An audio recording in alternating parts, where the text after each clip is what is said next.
Bait Allah itu ialah kamu.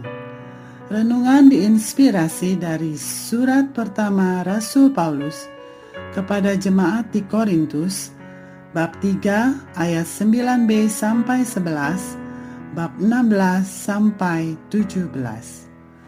Saudara-saudara, kamu adalah ladang Allah dan bangunannya, sesuai dengan kasih karunia Allah yang dianugerahkan kepadaku.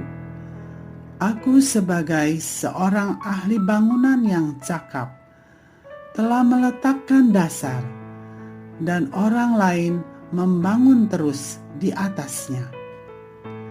Tetapi tiap-tiap orang harus memperhatikan bagaimana ia harus membangun di atas dasar itu. Karena tidak ada seorang pun yang dapat meletakkan dasar lain daripada dasar yang telah diletakkan, yaitu Yesus Kristus. Tidak tahukah kamu bahwa kamu adalah bait Allah, dan bahwa Roh Allah diam di dalam kamu? Jika ada orang yang membinasakan bait Allah, maka Allah akan membinasakan dia. Sebab bait Allah adalah kudus, dan bait Allah itu ialah kamu. Demikianlah sabda Tuhan. Syukur kepada Allah. Rasul Paulus menulis surat kepada jemaat di Korintus ketika ia sedang di Efesus. Jemaat Korintus yang baru mengenal Kristus terancam mengalami perpecahan. Mereka saling membanggakan diri bahwa golongan mereka yang paling hebat. Maka ia menasihatkan bagaimana seharusnya cara hidup sebagai pengikut Kristus. Cara hidup yang dinasihatkan Paulus juga menjadi cara hidup kita. Antara lain, tetap erat bersatu karena Kristus adalah satu. Memiliki hikmat Allah yang benar. Tiap-tiap orang harus berusaha membangun imannya kepada Kristus, supaya menjadi manusia rohani yang tahan uji. Ia juga memberitahu bahwa kita ini adalah bait Allah. Ketika dibaptis, kita menerima Roh Kudus, Roh Allah sendiri, yang berdiam dalam kita. Orang Yahudi menyebut tempat kediaman Allah, yaitu bait Allah. Maka kita pun adalah bait Allah.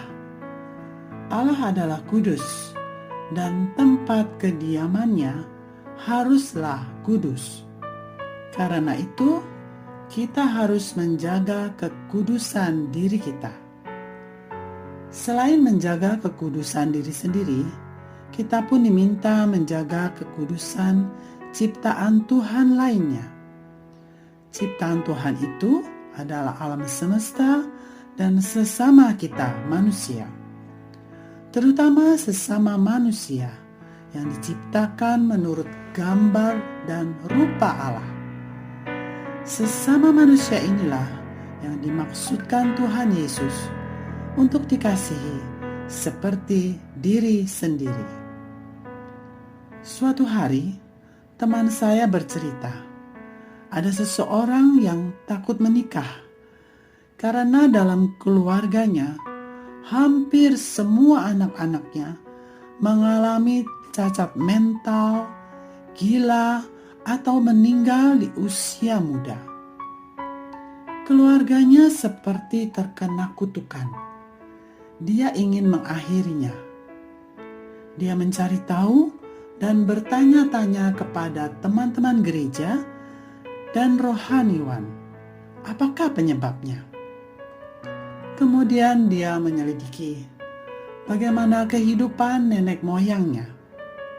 Ternyata kakek buyutnya pemilik pabrik gula.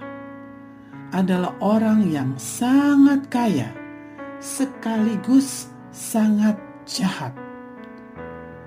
Ia kerap kali memperkosa wanita yang diinginkannya. Tidak peduli apakah perempuan itu bersuami atau bahkan sedang hamil.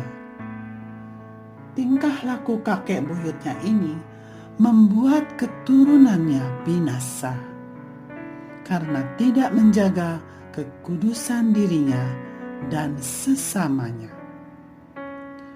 Allah senantiasa memperhatikan tingkah laku kita. Marilah kita hidup kudus supaya keturunan kita memperoleh hidup dan diberkati olehnya. Marilah kita berdoa. Oh Yesus yang baik, kami bersyukur atas Rasul Paulus yang membuat pondasi iman kami. Hikmat Allah Roh Kudus yang ada padanya membuat dia mampu menasihatkan banyak hal kepada kami. Bantulah kami ya Allah Roh Kudus untuk hidup sesuai jalan-jalan-Mu, supaya kami hidup benar dan tidak binasa sampai saat kedatangan-Mu. Dalam nama Bapa dan Putra dan Roh Kudus. Amin.